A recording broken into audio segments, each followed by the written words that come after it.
जी नमस्कार, मैं अजय वर्मा। आप देख रहे हैं न्यूज नशा। तो आज के इस शो पे हम चर्चा करेंगे धर्म की। जी, धर्म की चर्चा करेंगे। आप दोनों एक सुखद यात्रा पे, धार्मिक यात्रा पे निकले थे, पर आप झारखंड के वोटर्स भी हैं और आपके स्टेट में चुनाव अनाउंस हो चुका है। 13 और 20 और 23 को रिजल्ट्स भी आने वाले हैं। सरकार बनना है 5 जनवरी के पहले। उस राज्य में धर्म और राजनीति का बड़ा घोलमेल हो रहा है, पर हम राजनीति से अभी आज आपको राजनीति से दूर रखेंगे, क्योंकि मनोज जी के साथ हमारा राजनीति पे, पॉलिटिक्स पे, इलेक्शंस पे बहुत बार चर्चा होता रहा है। पर आज हम आप दोनों से ये जानना चाहेंगे कि जब आप भोपाल गए, महाकालेश्वर गए और यात्रा जो आपने किया, एक धार्मिक यात्रा, एक जो फील के लिए, एक कनेक्ट के लिए विद द ऑलमाइटी, तो उससे हम रिलेटेड आपसे जानना चाहेंगे, क्या वहां आपके दिमाग में, आपके जहन में एक सेकंड के लिए भी आया कि धर्म को राजनीति और राजनीति और धर्म, क्योंकि जब आप धर्म पे हैं तो फिर राजनीति कहां, और जब राजनीति पे हैं तो धर्म क्यों? ये सबसे बड़ा सवाल है। इसीलिए आज हम सिर्फ धर्म तक ही अपने को रखेंगे और जानना चाहेंगे। मनोज जी और शबनम जी, आप दोनों को बहुत बहुत वेलकम, नमस्कार। आज आप हमारे शो पे आए हैं। और सबसे बड़ा क्या है कि ये 3 महीना जो होता है ना, दशहरा गुजरा नहीं कि दिवाली सर पे, दिवाली जाते जाते एक्समस सामने, गुरु नानक जयंती, गोधन, और ये तो पूरा महीना ही फेस्टिविटी का है। तो हम फेस्टिविटी के उस मूड पे आपसे जानना चाहेंगे कि क्या आपने देखा, क्या फील किया। आप ही के वर्ड्स से हम अपने व्यूअर्स को बताना चाहेंगे। एक तरह से कहते हैं ना कि your words will take them to those places where you have visited. Manoj ji, आप, क्योंकि राजनीति का एक line I want from you, धर्म एंड राजनीति, and then will shift to Shabnam ji, जिनसे हम डिटेल में, और फिर मनोज जी आपसे भी डिटेल में जानना चाहेंगे। तो मनोज जी। देखिए, एक्चुअली मैं एक विद्यार्थी हूँ, अभी भी विद्यार्थी हूँ। मेरा स्कूलिंग रांची से हुआ, ग्रेजुएशन रांची से हुआ और फिर पोस्ट ग्रेजुएशन जेएनयू से हुआ। तो हम बेसिकली एक इंडिपेंडेंट माइंडसेट रखने वाले व्यक्ति हैं, जो किसी आइडियोलॉजिकल फ्रेम में फंसे नहीं है अभी तक, और कोशिश करते रहें कि किस तरह से जिंदगी में और नॉलेज दिमाग में जाए। तो नॉलेज जो दिमाग में जाता है वो, उसकी पद्धतियां बहुत है। परिवार में आप बाप मदर फादर से सीखते हैं, भाई बहन से सीखते हैं, फैमिली में रह करके वहाँ आपको नॉलेज प्राप्त होता है, फिर स्कूल में होता है, फिर कॉलेज में होता है, फिर यूनिवर्सिटी में होती है, अपने दोस्तों के मार्फत से होती है। ये सारे होने के बाद आपके मस्तिष्क में एक बात जाता है, और वो एक फिलॉसफी से लिंक है। वो ये है कि अल्टीमेटली ये पूरे ब्रह्मांड में जो लाइव लिविंग ऑर्गेनिजम्स हैं, उसके पीछे कौन है। तो आज के दिन में हमको लगता है साइंटिफिकली अगर उस चीज को सोचें तो कंक्लूजन किसी को निकालना बड़ा मुश्किल है। लेकिन सभी लोग, कोई भी साइंटिस्ट हो, कहीं भी रहता हो, सब लोग ये मान के चलते हैं कि there is one almighty, there is one almighty, one force, जिसको गॉड कहिए, जिसको किसी भी रूप में कहीं अल्लाह का नाम दीजिए या क्राइस्ट का नाम दीजिए, they are messengers of God. लेकिन to my mind there is one power that is governing the entire universe. इसकी देख रेख में हम वहाँ के बारे में जब सोचते हैं, तो चूंकि हम एक हिंदू परिवार में जन्मे हैं, तो हमें हिंदू परिवार की जो ट्रेडिशन है, जो उसकी भावना है, जो उसकी सोच है, जो उसका बिलीफ है, उसके प्रति दिमाग में जो रहता है, उसको समझने की हमेशा प्रयास करते रहे। और इसी प्रयास के तहत में हम एक बात तो पाए हैं, जो पूरे देश में अगर आप घूमिए, मैं तो पूरा देश घुमा हूँ, विदेश भी घुमा हूँ, सभी जगह में एक कॉमन बात आपको दिखाई पड़ेगी। चाहे आप गोवा के गांव में हो, चाहे झारखंड के जंगल में, आप पाइएगा एक कॉमनैलिटी, दैट इज आप श्रीनगर चले जाइए, वहां भी आप एक चीज पाइएगा, और मद्रास चले जाइए, साउथ में चले जाइए, चाहे आप दमन एंड दीव में जाइए, वहां एक कॉमनैलिटी पूरे देश में दिखाई पड़ता है, और उस कॉमनैलिटी को शंकराचार्य जी ने बड़े अच्छे वितरण में किया था। आदिम शंकराचार्य क्या कहा था कि शिवलिंग के बारे में बात किया। शिवलिंग इज बेसिकली जिसको बोलते हैं लिंगा की प्रक्रिया, जो वर्शिप करते हैं हम लोग, वो तो इंडस वैली सिविलाइजेशन से ग्रुप है, उसको साक्षात है। तो अब हम अपने जीवन में बहुत सारा जगह घूमे, लेकिन जैसे कहते हैं कि शंकराचार्य ने 12 सिंह जो बोलते हैं, जो 12 एक्चुअली शंकर भगवान का, एक शिव का जो लोक है वो 12 जगहों में है। उसमें से 3 जगह बड़ा महत्वपूर्ण था जो कि हम विजिट नहीं किए थे, और मेरी इच्छा थी कि हम वहां जाके करें, लेकिन हो नहीं पा रहा था। वो क्या 3 जगह है? एक जगह है आपको क्या बोलते हैं, जो बनारस में, जिसको सब कुछ जानते हैं, शिव का वहाँ बहुत बड़ा मंदिर है। दूसरा एक महाकाल में, और तीसरा जो है वो बेसिकली ओमकालेश्वर। ओमकालेश्वर एक ऐसा स्थान है जो कि जो रिवर है आपको, नर्मदा और कावरी, इसका दो संगम होता है, और उस संगम के बीच के पीछे वाले पार्ट पे एक ओम के रूप में एक हिल है, और हिल के ऊपर वाला पार्ट में वहां पर दिखाई पड़ते हैं शिव जी, जिसको ओम कालेश्वर कहते हैं। अब उसको जाने के लिए अभी आप देखिए 2 क्षेत्र है, 2 रोड है। एक तो अब मॉडर्न टाइम में अभी हाल में ही वहाँ एक ब्रिज बना दिया गया है, जिसको कि आप रोड से ही सीधे आप ओमकालेश्वर में जा सकते हैं, पैदल चलने की ज्यादा जरूरत नहीं पड़ेगी, आप वहां घुस सकते हैं। एक रोड है। दूसरा आपको एक नदी है, उस नदी को पार करके आपको जाना पड़ता है। शंकराचार्य जी जो कि बहुत विराट रूप में वहां पर एक स्टैचू बनाया हुआ है, वो दर्शाता है कि शंकराचार्य वहां पर आए थे, और वही उसको वहां पर स्थापित नहीं किए थे, लेकिन वहां पर आके पूजा किए थे, और अपने व्याख्यान में उन्होंने लिखा है। इसी के चलते वो एक बोलते हैं ना कि 12 जगहों में जो मनोज जी मैं आपको यहाँ थोड़ी देर के लिए रोकना चाहूंगा, क्योंकि हमारे साथ शबनम जी भी हैं, और जी शबनम जी से मैं जानना चाहूंगा कि उन्होंने क्या फील किया और कहाँ कहाँ गई थी मैम आप।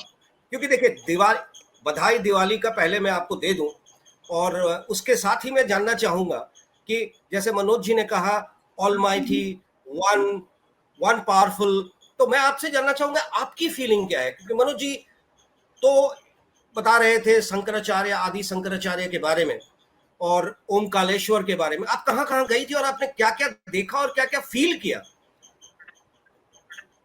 Did you get that connect?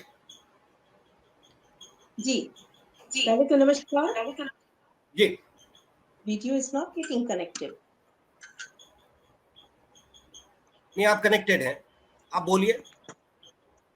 It's okay आप बोलिए जी हाँ, पहले तो मैं ये आपको बता दूं कि आपने जो शुरुआत किया था, हम लोगों ने अपना जर्नी यहाँ से दिल्ली, और दिल्ली से हम लोग 2 दिन के बाद पहुंच गए थे इंदौर पहुंचने के बाद ही हम लोग तुरंत निकल गए थे ओमकालेश्वर के। देखिए, आपने कहा ना कि ये चुनावी और रिलीजन दोनों का संगम आपने इस प्रोग्राम को बताया। मैं आपको बताऊंगी कि जब आप उस रास्ते पर चलते हो, और हम लोग जब नर्मदा के पास पहुंचते हैं, तो पूरी दुनिया को भूल जाते हैं और सिर्फ उस भगवान की तरफ ही आस्था रहती है, और वो फीलिंग ऐसा रहता है कि मैं आपको शब्दों में नहीं व्यक्त कर सकती। वो अंदर से एक ऐसी फीलिंग कि कैसे हम उनके पास जल्दी से जल्दी पहुंचे। सीढ़ियां बहुत ऊंची, रास्ते सरल नहीं थे, लेकिन आपका उत्साह ऐसा होता है, माहौल ऐसा होता है कि आपके पांव अपने आप तेजी से बढ़ते चले जाते, आपको किसी सहारे की जरूरत नहीं। भीड़ काफी होती है, वहां पहुंच के 1 सेकंड के लिए ही रुकने देते हैं, ज्यादा देर नहीं होता है, लेकिन वो 1 सेकंड ही हमारे लिए बहुत सौभाग्य का समय होता है, जब हम इस प्रभु को देख पाते हैं और अपने उनसे प्रार्थना करते हैं, और कहते हैं भगवान आगे के लिए तुम्हें मुझे राह दिखाओ, कोई गलती मुझसे मत करवाना, जैसे आज तक लेकर चले हो वैसे ही लेके आगे बढ़ो। ये फीलिंग के साथ हम लोग वहां पर पूजा किए और फिर इसी खुशहाली मन में खुशहाल फीलिंग को लिए हुए हम लोग नीचे उतरते हैं। गए तो थे जरूर हम लोग स्टीमर से, लेकिन जब घर से लौटे तो पुल से पैदल चलकर आए और फिर एक चाय की दुकान पर बैठ के हम लोगों ने तब थकान महसूस हुआ। इतना चले, इतनी ऊंचाई चढ़े, लेकिन थकान कहीं महसूस नहीं हुआ जब वहां बैठे तो फिर ये जो 1 मिनट का कनेक्शन हुआ वो मैं आपको बताती हूँ, वो लाजवाब था। और वो 1 मिनट हमारे लिए बहुत प्रेशियस रहा, मैं आपको शब्दों में नहीं बता सकती। वहां से जब हम लोग निकले फिर इंदौर पहुंच गए, नाइट स्टे किया वहां पे।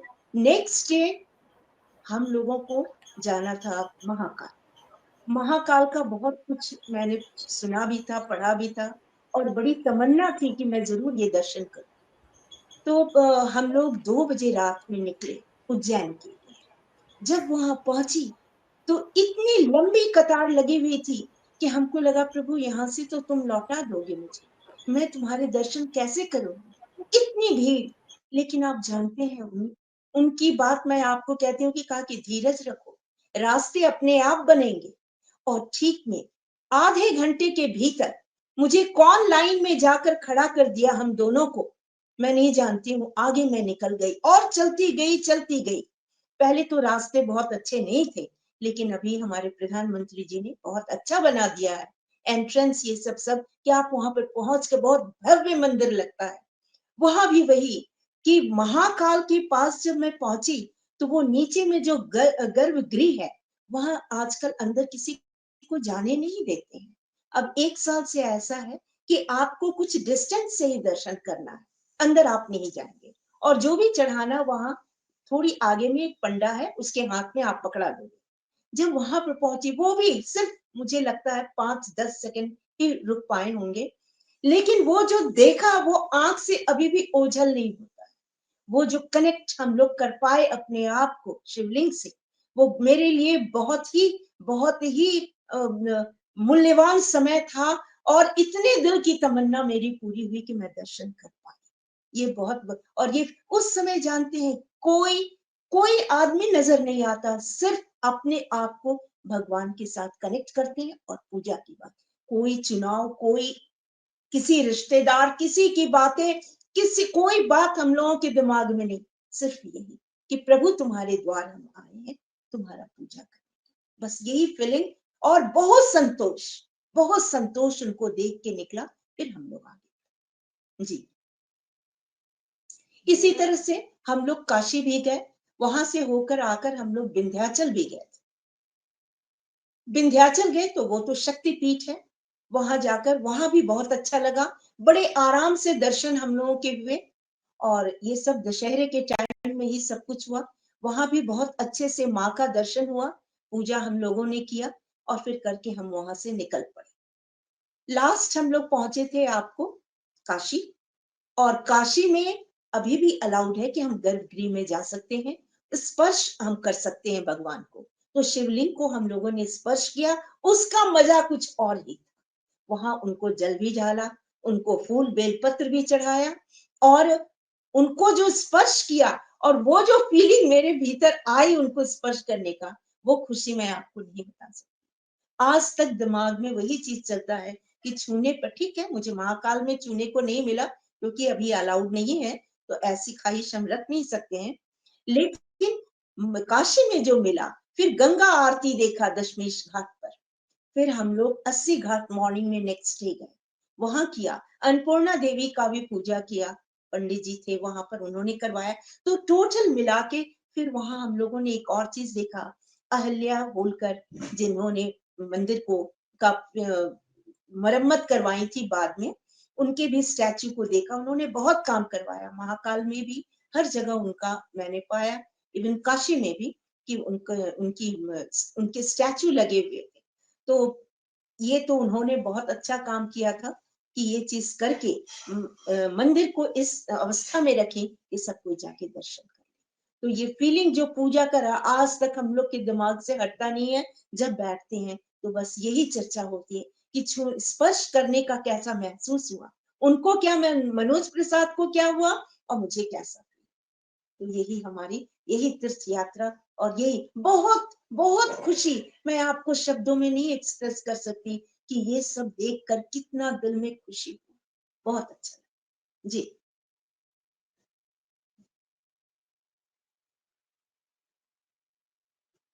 जब आप एक इस तरह की यात्रा पे निकलते हैं और एक उम्मीद के साथ पहुंचते हैं, और जब वो पूरा हो जाता है तो जो कनेक्ट और जो फीलिंग होती है ना, उसका कोई, उसको आप उसका वर्णन नहीं कर सकते। पर मेरा नहीं कर सकते, बिल्कुल आप आपको सुनने के बाद मेरा यही कहना है, जी जो मेरा पहला सवाल था, कि जो राजनेता धर्म को राजनीति के साथ जोड़ते हैं, अगर वो भी इस तरह की यात्रा पे कभी गए होते और कनेक्ट होते और फीलिंग मिली होती, तो शायद धर्म और अधर्म का मतलब जान गए होते। तो आप वहां से फिर आप जब आई और दिवाली जी आपके पास है, दिवाली 10 दिन के बाद, 7 दिन के बाद आपके शहर में, पूरे देश में दिवाली है, और दिवाली का उत्सव क्यों मनाया जाता है, ये तो मैं आपसे जानना चाहूंगा अपने व्यूअर्स के लिए। और आपकी क्या तैयारियां हैं दिवाली के लिए, शबनम जी? जी हाँ, पहले चीज तो आते के साथ हम लोगों ने देखा टाइम भी शॉर्ट है, तो सबसे पहली चीज जो होती है वो हम लोग का होता है सफाई। वो हर चीज, पूरे घर की सफाई, जो भी चीज करवानी है वो चीज हो जाती है। उसके बाद हम लोग ये प्लान करते हैं कि दिया बत्ती किस तरह से हम लोग लगाएंगे, और उस दिन हम लोग लक्ष्मी जी, गणेश जी का पूजा करते हैं। ये सब चीज, तुलसी में पूरे दिया हमारे यहाँ जलते हैं, और मिठाइयाँ आती हैं, लोग आते हैं, मिलते हैं, एक दूसरे को दिवाली की मुबारकबाद देते हैं, और लोगों के बीच, बच्चों के बीच मिठाइयाँ बांटते हैं। ये और मिलनी होती है, यानी लोगों के पास जाके एक दूसरे को विश करते हैं, दीपावली की शुभकामना देते हैं सबको। ये हम लोग दीपावली में करते हैं। तो देखिए, एक तो ऐसे माहौल से लौट कर आए, दिल में इतना उत्साह, इस बार का दीपावली तो कुछ खास ही हो जाएगा। ये अभी दिवाली के बाद, दीपावली के बाद गोधन है, भाई दूज है, जी उसका क्या महत्व है? जी। जी बताएं गोधन तो शबनम जी। देखिए ये भाइयों के लिए होता है। जी, ये भाइयों के लिए होता है कि यम जो होते हैं वो दूर रहें, मेरे भाइयों को उन्हीं की पूजा करके उनको खुश किया जाता है कि मेरे भाइयों की आयु बढ़ती रहे, उन पर किसी तरह की आंच ना आए, इसके लिए ये किया जाता है। तो ये हम लोग अपने घर में करते हैं, अपने घर के जो वरांडा, वो आपको जो भी स्पेस मिला हुआ है, आप उसमें वो जो गोबर होता है उससे वो बनाया जाता है वो पूजा स्थल को, और उस पर हम लोग सब कुछ रख के, स्वीट्स हुआ, जो भी हुआ, चने हुए, ये सब रख के हम लोग उसकी उनकी पूजा करते हैं, दिया बत्ती करके उनकी पूजा करते हैं, उनको खुश करते हैं, और भाइयों के लिए दुआ मांगते हैं उनकी लंबी उम्र के। ये हमारा गोधन का हुआ। और जो चित्रगुप्त पूजा है, वो ये तो सबको ही करता है, क्योंकि आजकल सबको ही पढ़ता है, तो सभी लोग चित्रगुप्त भगवान की पूजा करते हैं कि विद्या हमको अच्छे से देना, बुद्धि हमारी सलामत रखना, इसकी कामना की जाए।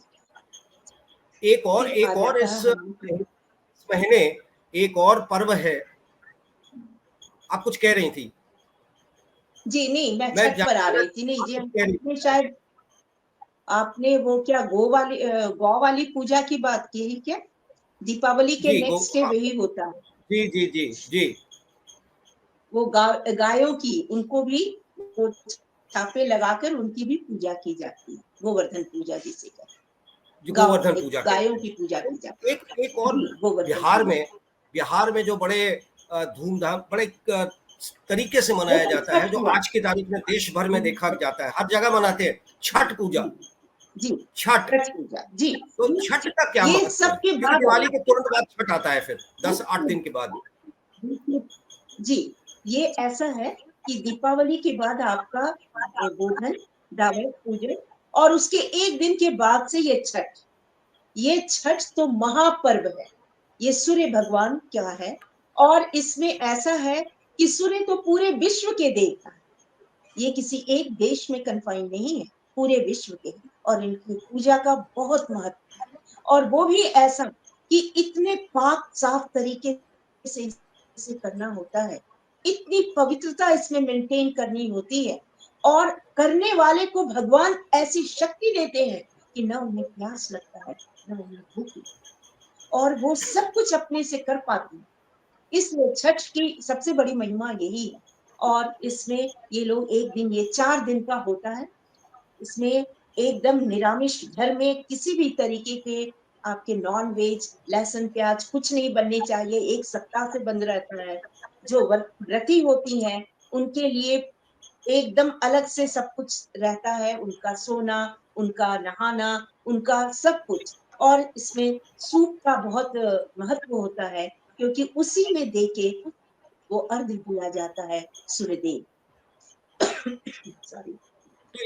तो आप देखेंगे कि ये छठ पर्व जो है, ये सभी जगह मनाया जाता है, और ऐसा नहीं है कि इसे सिर्फ बिहार या यूपी यहाँ के लोग मनाते हैं। आप देखेंगे बंगाल में भी, और ये बढ़ता चला जा रहा है। लोगों की आस्था इतनी बढ़ गई है कि पहले दिल्ली में बहुत कम लोग किया करते थे, आज जाकर देखते हैं घाट भरे पड़े रहते हैं लोगों से। इतनी इतनी ये किसी एक के नहीं, हर कोई इनकी महिमा को, इनके वैल्यू को, इनके हर चीज को समझता है। और ये छठ पर्व स्पेशली बिहार और यूपी का तो महापर्व कहलाता है। और बहुत ही इससे ये जो लोग दौरे बिहार में और यूपी सारे का सूखे महापर्व, डालकर, उसमें सारे फल को डालकर, नारियल लगाकर। जी मैं आपसे ये जी, जानना चाहता हूँ कि छठ ये जो बिहार और महापर्व यूपी है, उत्तर प्रदेश और बिहार में का महापर्व होता है। लेकिन मैं महापर्व के यही बता तौर पे मनाया जाता है, जी और जी इसके विधान में बहुत ही संभल के लोग करते हैं। ये सूर्य कब, ये जो जी अर्घ दिया जाता है वो सूर्य को दिया जाता है। फिर ये छठी मैया का क्या कंसेप्ट,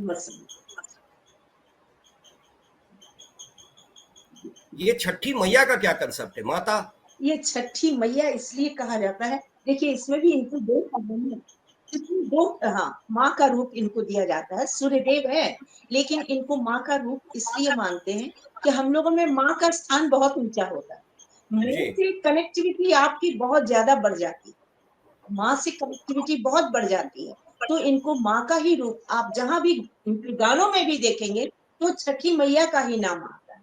इनको माँ के रूप में ही हम लोग पूजा करते हैं। सूर्यदेव को अर्घ्य देते हैं, देव बोलते हैं, लेकिन असल में वो माँ ही का रूप है। इन लोग 2 हुआ करती हैं, एक चैत के महीने में होता है जिसको कहते हैं कि वो बड़ी माँ होती हैं, और उनकी बहू छोटी जो कार्तिक में किया जाता है। ये कार्तिक वाले को मैक्सिमम लोग करते हैं, और जो चैत में छठ होता है वो इतना ज्यादा लोग तो नहीं करते हैं, अब तो उसमें भी संख्या बढ़ रही है, लेकिन उसमें कम ही लोग कर पाते हैं। वो गर्मी के टाइम का भी रहता है, वो और कठिन हो जाता है। ये तो विंटर के टाइम का रहता है, तो उतना उतना प्यास और उस तरह की चीजें नहीं होती है। काफी लोग, बहुत कम उम्र के लोग, इवन आप देखेंगे अनमैरिड लोग भी करते हैं। इतना ही नहीं, बहुत ऐसे लोग हैं जो इसमें कष्टी करते हैं, जो कि अर्घ नहीं देते हैं, फल लेके, सूप लेके नहीं करते हैं। सबसे पहले जाते हैं तालाब में या गंगा में, और वो खड़े रहते हैं, केवल प्रार्थना करते रहते हैं सूर्यदेव की, और फिर जब सब चले जाते हैं तब करते हैं। ये है। लेकिन इसकी महिमा जो है ना, इनको भी बखान करना बहुत मुश्किल है, आज से नहीं, न मालूम कब से हम लोग देखते आ रहे हैं, जब से होश संभाला है उसके, ये तो बहुत पहले से होता चला आ रहा है। और पहले तो गांव में ज्यादा हुआ करता था, लेकिन अब तो आप देखेंगे कि हर जगह, और सबकी है, लोग फ्री में आपको लोग दान किया करते हैं, जैसे दूध का, जैसे फलों का, सब चीज का दान करते हैं कि भगवान को ये हम अपनी की व्रति को जहां तक हो सके हम लोग उनको हेल्प करें, उनको और स्मूथ जाने में, सफाई, हर तालाब के, हर घाट की सफाई होती है कि व्रती को किसी भी तरह का परेशानी ना हो। यही है छठ। बहुत अच्छा लगा आपसे, और डिटेल में हम दिवाली, पहले तो मैं दिवाली की शुभकामनाएं आपको दे दूं, और साथ में उस गोवर्धन, बहुत बहुत भाई दूज और छठ की भी बधाई आपको। और आपके यात्रा के बाद आपने जो फील किया है हमारे व्यूअर्स के साथ शेयर किया है, इसके लिए बहुत बहुत धन्यवाद शबनम जी। हम फिर इस तरह के टॉपिक्स और इस तरह की चीजों को लेकर आपके पास आएंगे जी। धन्यवाद। और आप हमसे जुड़े रहने के लिए सब्सक्राइब करें YouTube पर, फॉलो करें ट्विटर पर और लाइक करें Facebook पर। और ज्यादा जानकारी के लिए आपको टाइप करना होगा सिर्फ न्यूज़ नशा।